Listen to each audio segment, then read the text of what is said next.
What is going on, guys? Johnny on the track back with another video. And today we got the first sit down interview for NASCAR 25, where developer Matt Lewis sat down with Mike Straw. Mike Straw, who is a senior editor for Inside Gaming and Insider Gaming, rather. Um, Sat down with Matt Lewis, again, a developer for the new NASCAR 25 game, and went through essentially so many different topics on what this game can be about, from driving experience, multiplayer, paint booth, career mode, settings, all that good stuff. And so what I'm going to try to do in, I don't know, at least, or rather less than 20 minutes, is just the best I can go through the highlights, the kind of key topics from this interview. I watched the whole sit down interview from start to finish, took notes, and kind of wrote down what I feel like is the most important things to share from this interview, but also be kind of a non-biased party, to give a honest and critical opinion of what was said in regards to this game. So first off, I just want to say, I linked the description to the interview down below, so you can watch if you want to watch the full interview. It is linked down below in the comment section. I want to say I think Mike Straw did a great job. I think he asked every single question and hit on every single topic that fans, would want to learn and know about. So I think Mike did a good job. I think maybe he could, with some of the responses that Matt Lewis gave, he could have followed up a little bit more to get a little bit more out of Matt. I think overall Matt was very political and business oriented with his answers, but I think Mike did a great job. I think in that setting, it's tough to kind of ask the tough question, like ask the tough follow-ups, in that sense, when essentially he has to get through a lot of the topics. So I understand that aspect, but all in all, I think he did a good job. So let's start with some high level stuff that I really like. So, according to Matt Lewis, they brought in a lot of people from racing games like Dirt to Daytona, like a lot of the EA, Thunder, that sort of thing. Overall, to kind of help and get their input and opinion. I think that's a positive. We know my favorite three games: Thunder '03, Thunder '04, Dirt to Daytona, the greatest NASCAR games ever created. Those are the top three. So getting those like people in from that time who worked on that game, I think it's important. I think that's a plus. Lack of he talked about the lack of developer consistency and how he thinks with iRacing being a big part of this, he feels like they're in good hands. That's been a lot of the back and forth, is like, okay, EA and then Motorsports, and then I think now Monster Game. So a lot of just back and forth of different companies taking on the NASCAR game. It doesn't help, right? FIFA, with EA and 2K. It's been the same developers making the game for a while. They can grow, they can learn, they can get good feedback.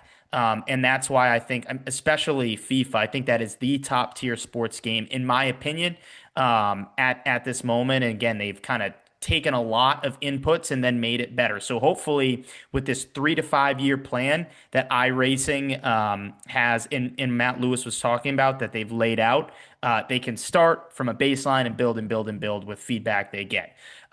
He said that this is the best driving NASCAR game on console he's ever experienced. Bold words, strong words. We'll see if that comes to fruition. Um, Communication with actual, like, NASCAR, the brand. They're talking weekly to NASCAR, so it seems like they have good communication, good feedback from NASCAR, on a lot of different things, sponsorships, drivers, that sort of thing. So really good communication, it seems like, between NASCAR and in iRacing. So again, I think, right, NASCAR probably believes in this game, which is good. I think that only helps the fans, be optimistic about this game. He talked about the pressure to deliver.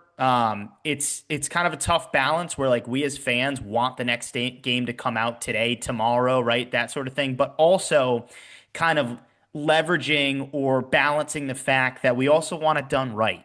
So we don't want this game rushed, but we also want, like, we've been waiting now 5 years for a game, right? Essentially. So he understood that, and they feel the pressure. So they really want to hit the home run, if you will. So I like that. I like that they feel the pressure and want to deliver.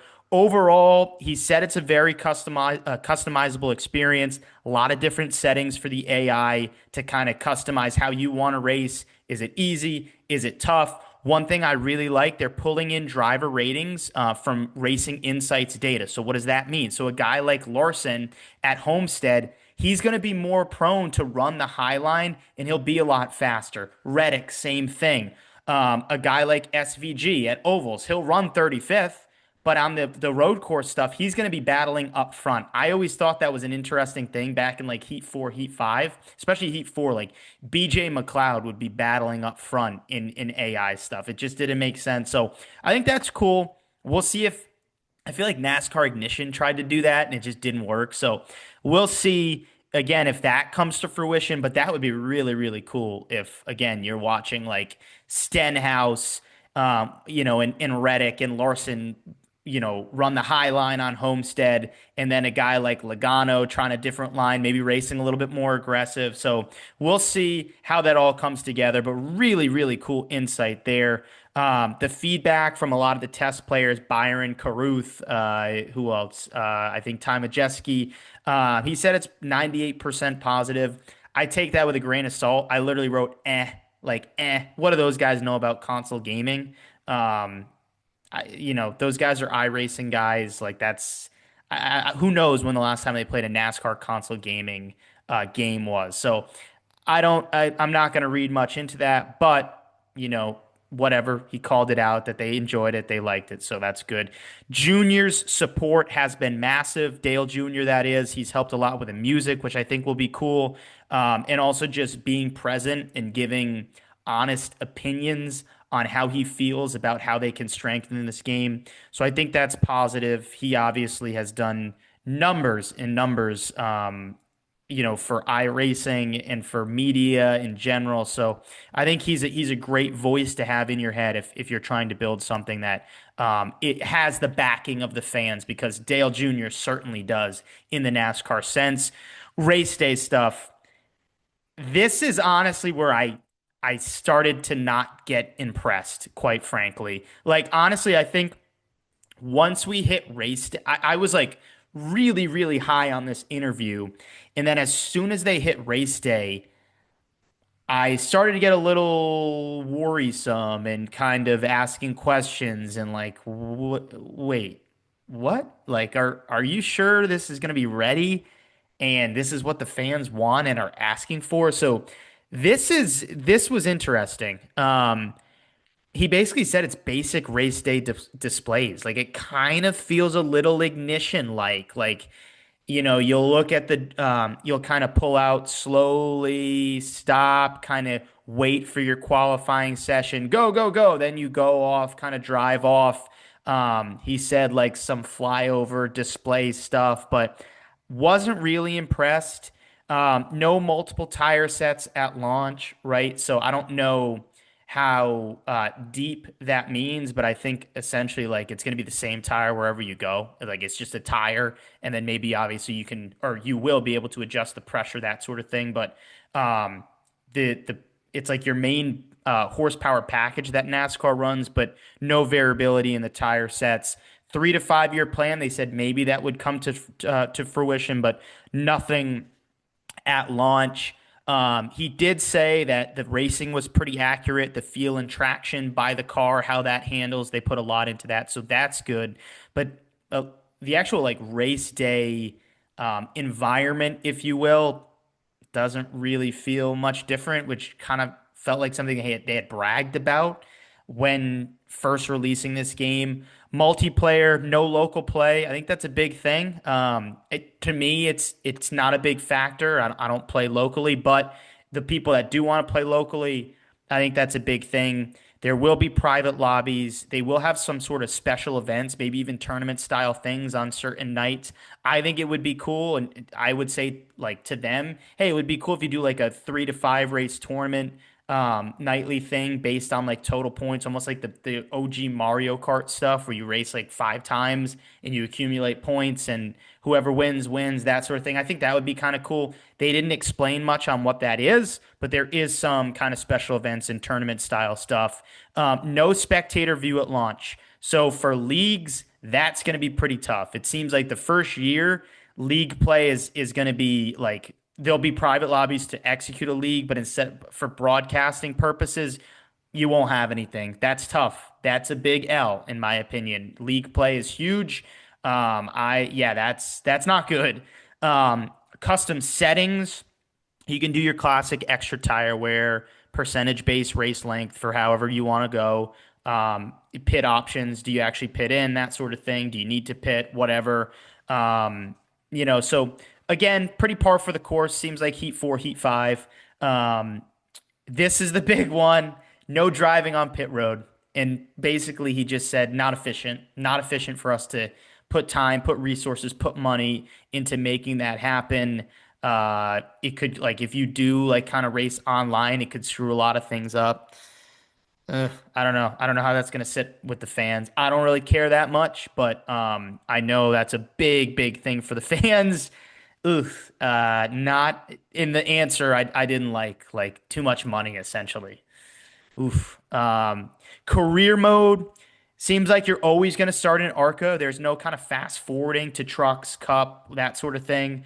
So you're going to start in ARCA. I actually kind of like that. I think it gives an incentive more for the player to actually, you know, go through the full effect of this career mode. I like that. But I think there might be some mixed emotions. He said like there's definitely ways you can like get to cup faster if you want to take that route, like sell things and get money and just, buy your way to cup.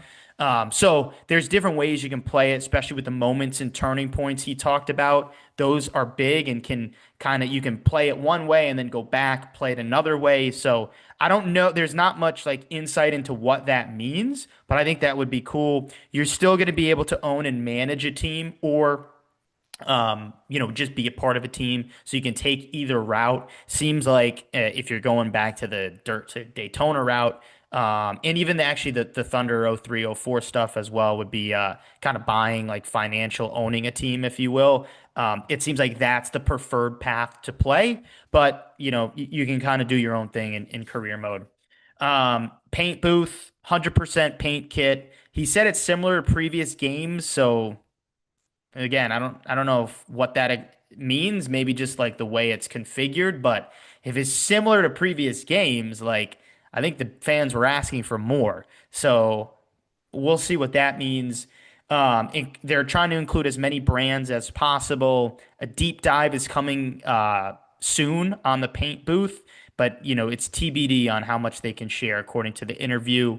A lot of custom like shapes and stuff to add custom logos. He said there's plenty in there that you can build to actually add and make your custom logo. So if you do like Johnny on the track, who knows? Maybe I can add it. I don't know if they're going to have letters like that. That'll be interesting. But from a shape perspective, he feels pretty confident. There's a lot to do in the paint booth. Release date, no immediate date, but he does state that it is coming very soon. Nintendo Switch launch, most likely not. Again, kind of a cost thing, not really efficient. Is the audience on there? That was kind of some of the feedback he had for the Nintendo Switch launch. And then I thought this was interesting. And I think once it hit the race day, like I wasn't that impressed. I think a lot fell short. Now, if it races well, if it plays well, if it's fun to play on multiplayer, you've got me. You've got me locked in. I'm going to play. That's how I felt about Heat 5. Wasn't really much there, wasn't a deep game, but I thought it raced well. It was fun to play multiplayer, fun to do leagues, that sort of thing, yada, yada, yada. This is interesting. No clear cut answer on when this game would be updated because the concern is, right, it's in fall, the season's going to end, then a lot of those driving teams, that sort of thing might be irrelevant. So he mentioned like the 3 to 5 year plan, obviously what that looks like, I don't know. he said, like, does that mean we release a new game in 12 months? Whoa. Wow. Like, wait a minute. A new game? A new, I'm not a fan of that. I know this is labeled as NASCAR 25, so you want to feel fresh and make a NASCAR 26. Like, is that your plan? But yikes! Like, you're gonna make us buy a game. Here's how I think about this. You're gonna make us buy a game in the fall of the 2025 season with essentially maybe a month and a half left of racing. Could be less. Who knows? Then February comes around, we might have to pay for an update to get new sponsors, teams, drivers, da da da da, all that sort of stuff. Then, like what, at that point, like 7, 8 months later, we're gonna have to then pay for another new game, probably with updates in between that you might have to pay for. Woof. I don't know about that. I don't know about that. Like that's now you're telling us like we're spending money for the base game, money to update the game, then money for a new game. I think they got to lock down a little bit more on this 3 to 5 year plan. That's how I would see this. Yeah, again, I wasn't impressed with that answer at all, and I want like definitely. I think it's beneficial for you guys to go down in that comment section down below. Give this video a link, or sorry, give a click to that link to watch the full interview. I just overall, again, once they started talking about like the actual game and race day and that sort of thing, I think it really fell short. But I want to know what you guys think. I saw in the first like I think there was like 8 comments when I finished watching.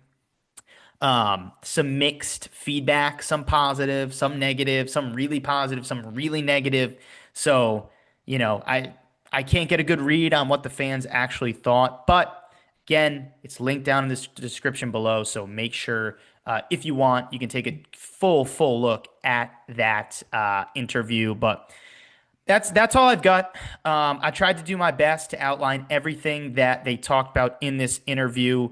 Appreciate you guys watching. If you like this video, give a like. Hit that subscribe button down below if you like motorsports content, and leave a comment. What do you think about what they talked about in this game? My opinions, my thoughts on this game, your opinions, your thoughts on this game. Put that down in the comment section below. But really appreciate you guys watching, and we'll see you next time.